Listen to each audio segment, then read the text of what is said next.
E a formação dos nossos professores não tem evidência científica. Os nossos professores alfabetizadores são formados dentro de um viés construtivista e globalista que só existe no Brasil, no México e na Argentina. E não é por acaso que há esse analfabetismo institucional, técnico. Boa noite a todas e todos vocês. Me falem se o áudio tá bom, se vocês estão me ouvindo, para ver se a gente prossegue com essa transmissão ao vivo. Ótimo, está bom o áudio e vocês já estão me acompanhando. Hoje nós vamos falar da matéria que está sendo votada aqui no plenário da Câmara, no plenário Ulisses Guimarães, plenário da Câmara Federal. Então, só para vocês saberem, o nosso legislativo ele tem duas casas legislativas, a Câmara Federal, a Câmara dos Deputados, né, e o Senado. Então eu estou falando aqui do plenário Ulisses Guimarães, que é o plenário da Câmara dos Deputados. E hoje no plenário Ulisses Guimarães nós estamos votando uma matéria, né, uma medida provisória, daqui a pouco eu explico para vocês o que é uma medida provisória, que tem a ver, que propõe uma reforma do ensino médio. Essa é a matéria de hoje. Estamos todos aqui para votar essa matéria. Bom, a gente não precisa ser especialista em educação. Quem tem filhos, quem é trabalhador, trabalhadora e tem filhos no ensino médio, na escola pública, não precisa ser especialista em educação para saber que o ensino médio no Brasil, sobretudo o ensino médio oferecido nas escolas públicas, é muito ruim, salvo raras exceções.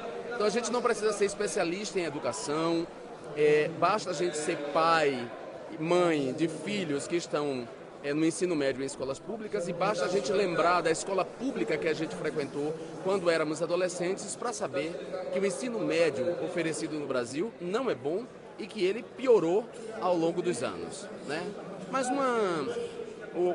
os índices de desenvolvimento da educação básica, o IDEB, Índice de Desenvolvimento da Educação Básica, são alarmantes em se tratando da escola, em se tratando do ensino médio oferecido principalmente pelas escolas públicas. O índice de desenvolvimento da educação básica, o IDEB, aponta que os alunos que passaram pelo ensino médio em escolas públicas saem com graves deficiências no domínio da matemática, com graves deficiências no domínio da leitura, da interpretação de texto, do repertório mais amplo que envolve as ciências humanas, história, geografia. Enfim, as escolas que se propõem a profissionalizar não profissionalizam, então o ensino médio é esse desastre e tem colocado para fora uma quantidade enorme de analfabetos funcionais e de pessoas semi-alfabetizadas, né? Analfabetos funcionais são aquelas pessoas que, apesar de terem cursado a escola, mal sabem assinar o nome e mal sabem ler placa de ônibus ou fachada de loja. Não conseguem ler nem interpretar um texto com mais de 3 parágrafos. Bom, além disso, o ensino médio nas escolas públicas, principalmente, é marcado pela evasão escolar. A maioria, uma quantidade enorme de alunos evadem, deixam a escola, porque muitos desses alunos estão no mercado de trabalho simultaneamente. Muitos desses alunos e alunas trabalham durante o dia e frequentam a escola à noite e, portanto, já chegam cansados, não têm interesse em estar em sala de aula. As escolas públicas de ensino médio se parecem com prisões, né? São parecidas com prisões, são ambientes pouco atrativos e deteriorados muitas vezes pelos próprios alunos. Os próprios alunos têm uma relação predatória com a coisa pública, com as carteiras, os quadros, as paredes, enfim, é um ambiente deteriorado. Os professores do ensino médio, principalmente nas escolas públicas, ganham muito mal, têm péssimos salários, também enfrentam seus próprios problemas e também para eles a escola torna-se um ambiente insuportável. Eles vão por obrigação, eles e elas, professores e professores, vão muitas vezes por obrigação. As salas são superlotadas, há muitos alunos em sala de aula. Há turmas que chegam a ter 70 alunos, 70 alunos. Como é que um professor pode dar atenção a 70 alunos? Como é que ele vai corrigir de maneira rigorosa 70 trabalhos? Enfim, todos sabemos que o ensino médio no Brasil é muito ruim, né? Principalmente nas escolas públicas, salvo raras exceções. Bom, há propostas e tentativas de reformar o ensino médio há muito tempo, né? Os próprios governos da chamada era Lula, que são os governos do presidente Luiz Inácio Lula da Silva, e o primeiro governo Dilma fizeram esforços no sentido de reformar o ensino médio. E esses esforços feitos pelos governos Lula e pelo governo Dilma foram esforços que resultaram inócuos, porque a reforma não aconteceu. Mas esses esforços envolveram setores da sociedade civil, envolveram sindicatos de professores, né, no caso das instituições privadas, sindicatos patronais, envolveram entidades estudantis, envolveram pais, envolveram outras entidades da sociedade civil para tornar o debate o mais democrático possível, para se chegar a uma reforma do ensino médio que contemplasse a todos e todas. Pelo menos na era Lula e na era Dilma, houve um esforço, uma tentativa de fazer um debate democrático. Mas eis que aconteceu o golpe contra a nossa democracia. O golpe parlamentar que resultou no governo ilegítimo de Michel Temer, que tem hoje no Ministério da Educação o deputado Mendonça Filho, uma pessoa que nunca teve qualquer relação com a educação. Mendonça Filho, nos anos em que eu convivi com ele aqui no parlamento, eu estou no meu segundo mandato, portanto eu convivi com ele 6 anos, ele nunca fez pronunciamentos em favor da educação, tampouco em favor de uma reforma do ensino médio. Mas eis que esse governo golpista, o governo que nasce de um golpe, e esse ministro desse governo golpista, mandam para a Câmara Federal, para a Câmara Federal, uma medida provisória. A medida provisória 746, anotem aí, medida provisória 746, ou MP 746. Toda vez que vocês ouvirem falar em MP, é medida provisória. A medida provisória é um dispositivo que o Executivo não pode abusar. Uma medida provisória é um projeto que o Executivo manda para o Poder Legislativo. E não é prerrogativa do Poder Executivo legislar. Quem deve legislar é o Poder Legislativo, somos nós. Então, se uma reforma do ensino médio deveria acontecer, ela tinha que partir de um projeto de lei dessa casa, e não de uma medida provisória enviada por um governo, ainda mais por um governo golpista. Fernando Henrique Cardoso, quando presidente da República, abusou bastante das medidas provisórias. Durante os governos de Fernando Henrique Cardoso, o parlamento era praticamente um penduricalho para Fernando Henrique Cardoso. Ele servia tão somente aos interesses do governo Fernando Henrique, e por isso Fernando Henrique mandava muitas medidas provisórias para cá. Então, Fernando Henrique governou por meio de medidas provisórias. O presidente Lula também governou bastante por meio de medidas provisórias, menos que Fernando Henrique Cardoso, mas Lula também enviou muitas medidas provisórias para cá, abusando dessa prerrogativa, da prerrogativa de mandar medida provisória, querendo legislar também no lugar do parlamento, mas muito menos que Fernando Henrique Cardoso. E Dilma, por sua vez, no seu primeiro e único mandato, que ela não concluiu o segundo porque ela foi golpeada, ela também enviou para cá algumas medidas provisórias. Mas, sem sombra de dúvidas, o que mais abusou de medidas provisórias foi Fernando Henrique Cardoso. Bom, o governo golpista de Michel Temer, né, o presidente golpista, enviou para cá uma medida provisória para reformar o ensino médio. Vejam a gravidade disso. Eles querem impor uma reforma do ensino médio não a partir de um debate amplo com a sociedade, com professores, professoras, diretoras de escolas, pedagogos, né, especialistas em educação, pais de alunos e alunas, comunidades, bairros, associações de bairros, ou seja, envolver todo mundo que se interessa por educação. Não. Eles decidiram fazer uma reforma do ensino médio, algo que é importante para um país, através de uma medida provisória. E enviaram para cá a medida provisória 746. Essa medida provisória, ela tem pontos interessantes. Há pontos interessantes nela, é verdade. Até porque ela herda parte do que já havia sido acumulado nos governos anteriores. Quer dizer, parte do que já havia se discutido nos governos anteriores, no governo Lula e no governo Dilma, essa medida provisória incorpora. Ela incorpora alguns pontos positivos, mas o que ela tem de negativo é muito maior. É muito maior. Vou dizer para vocês, olha só. Essa medida provisória, ela propõe, por exemplo, que depois de um ano e meio, o aluno cursando o ensino médio, após um ano e meio, todas as matérias sejam condensadas em 5 blocos. Então, teriam as ciências humanas, uma parte das matérias seria condensadas nas ciências humanas, o outro bloco seria ciências da natureza, o outro bloco seria linguagem, matemática e formação profissional. Então, recapitulando, ciências humanas, ciências da natureza, linguagem, matemática e formação profissional. Depois de um ano, os alunos, as matérias seriam incorporadas nesses 5 blocos. E a escola seria obrigada a oferecer apenas um bloco. As escolas não seriam obrigadas a oferecer os 5 blocos, mas apenas um bloco. Presta atenção.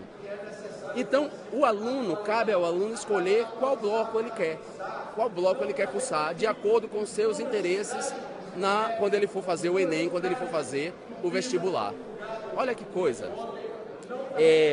Então, percebam, o outro ponto que essa medida provisória propõe é uma flexibilização, a flexibilização da grade curricular comum. Né? Quer dizer, a partir de agora, essa medida provisória não há uma grade curricular comum. Cada escola tem o direito de, a partir dessa condensação em blocos, oferecer aquilo que corresponder à maior demanda dos seus alunos. A medida provisória também acaba com a obrigatoriedade de oferecer filosofia e sociologia.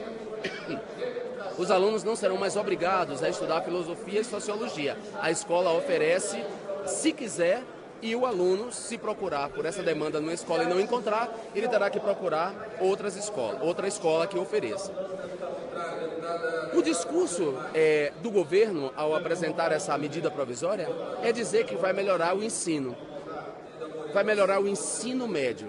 A pergunta é, como vai melhorar o ensino médio dessa maneira? Primeiro, há uma contradição seríssima. Esse mesmo governo que enviou uma medida provisória para reformar o ensino médio, é o governo que fez essa casa aprovar uma PEC, uma proposta de emenda à Constituição, a PEC 241, que agora está no Senado como PEC 55. É o mesmo governo que fez essa casa aprovar uma PEC que congela por 20 anos os investimentos públicos em educação. Então a pergunta é, de onde mesmo virão os recursos para reformar o ensino médio? Como é que as atuais escolas vão se reestruturar para oferecer cursos profissionalizantes? Vocês já visitaram escolas de ensino médio por esse Brasil afora, para verem as condições em que as escolas se encontram? Como é que as escolas vão se estruturar, com que recursos as escolas vão se estruturar para oferecer cursos profissionalizantes? Outra coisa, esse governo, ao aprovar essa PEC 241, que congela por 20 anos os investimentos públicos em educação, esse governo esqueceu de falar, por exemplo, em melhorar os salários dos professores, em criar uma política de valorização do magistério que aumente o salário dos professores. Ou seja, esse governo também pouco fala em melhorar a formação do docente. O governo não leva em conta que o ensino médio é ruim hoje porque a formação do docente também é precária. E porque os professores ganham mal. E porque não existe programa de valorização do magistério. Então, como é que vai reformar o ensino médio sem falar em valorização do magistério e em melhorar os salários dos professores? Se não vai haver investimentos públicos, investimentos de recursos públicos em educação por 20 anos, como vamos reformar o ensino médio? Então, como é possível esse governo apresentar uma medida provisória de reforma do ensino médio nessa altura do campeonato? Tem uma outra questão. A evasão escolar se dá pelo fato de que a escola não é atraente. É verdade, as escolas se parecem com prisões. A evasão escolar se dá por isso, mas a evasão escolar se dá também pelas condições de vida dos alunos. A maioria dos alunos do ensino médio das escolas públicas são alunos pobres. São alunos que têm que trabalhar muito cedo, que estão no mercado de trabalho, que chegam cansados na escola depois de um dia inteiro numa lanchonete, despachando numa lanchonete ou trabalhando no McDonald's, ou trabalhando nas lojas, no comércio. Essas pessoas chegam desestimuladas na escola. Além disso, elas moram em bairros que enfrentam condições terríveis de segurança pública. Alunos precisam sair cedo de casa para poder conseguir pegar o metrô, pegar o trem ou pegar o ônibus, senão eles perdem o ônibus, perdem o pernoitão e não tem como chegar em casa. Os bairros muitas vezes estão marcados por violência urbana, por guerra de facções criminosas. Às vezes não tem iluminação pública nos bairros, não tem saneamento básico. Muitos desses alunos vêm de famílias desestruturadas, com pais enfrentando problemas de alcoolismo e de desemprego, com mães trabalhando em subempregos. Como é que você acredita que vai reformar o ensino médio sem enfrentar essas questões profundas de desigualdade social e de desigualdade de oportunidades?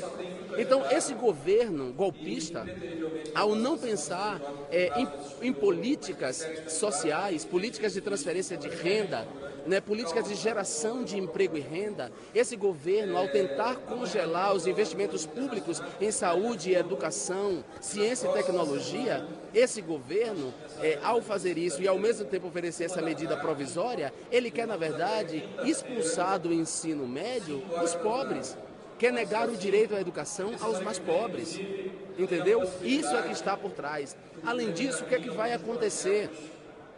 Essa medida provisória, ao reformar o ensino médio dessa maneira que ela propõe, ela vai fortalecer o nicho de mercado dos cursinhos.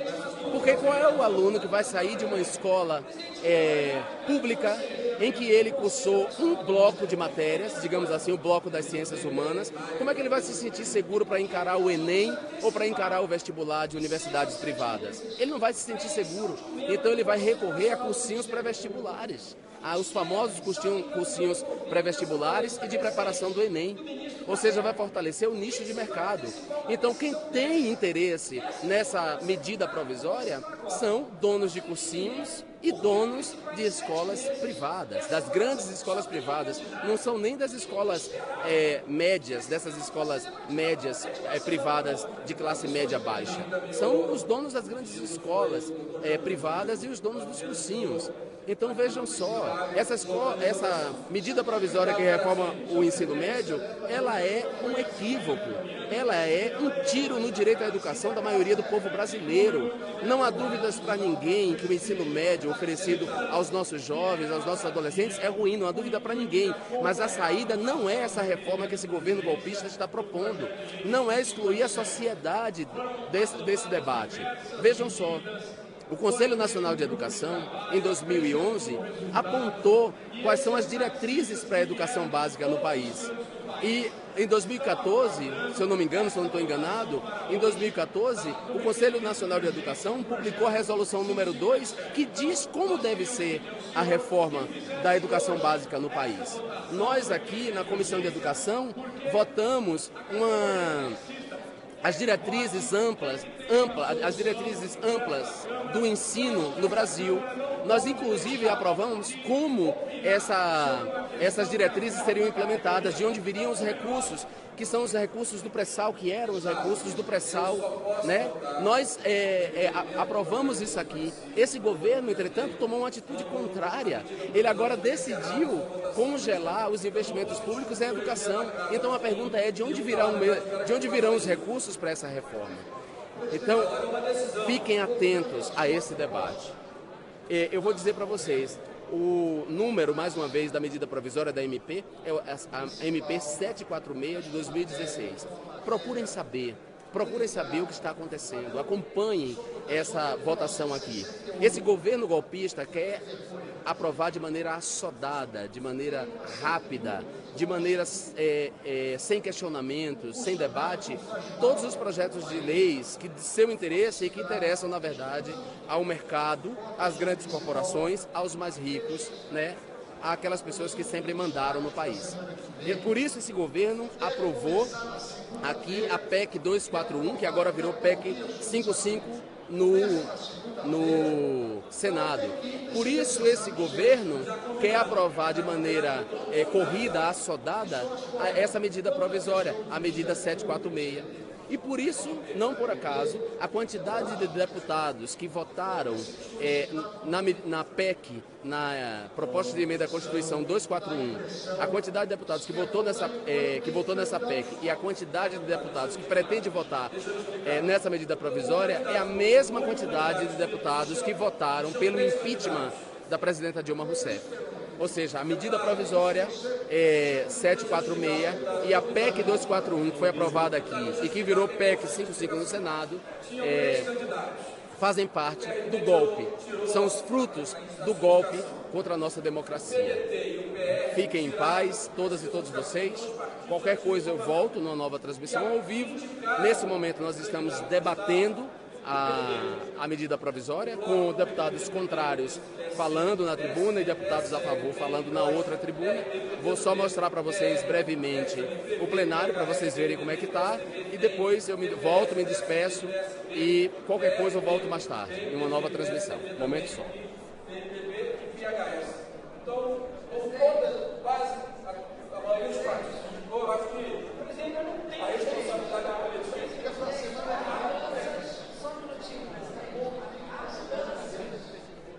Porque há candidatos novos na inscrição e, além disso, houve a explicitação. Bom, então, todas e todos vocês que querem um país melhor, que acreditam que a educação é um dos caminhos para o desenvolvimento de uma nação, para o fortalecimento da identidade de um povo, para o desenvolvimento das potencialidades de um povo.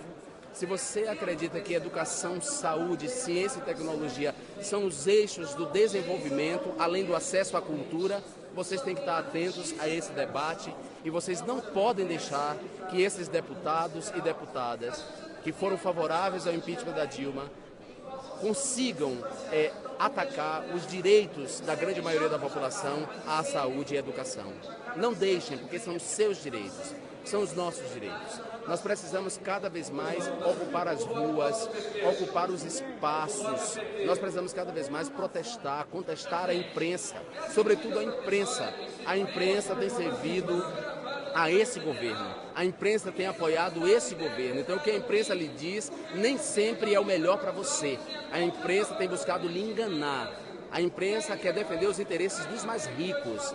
Os donos da imprensa são parte das pessoas mais ricas desse país. Então eles jamais vão dizer para vocês aquilo que de fato está acontecendo. Jamais a imprensa vai dizer para vocês que esse governo está atacando os seus direitos, atacando os direitos dos trabalhadores. Esse governo quer atacar a Previdência, quer ampliar a idade da aposentadoria.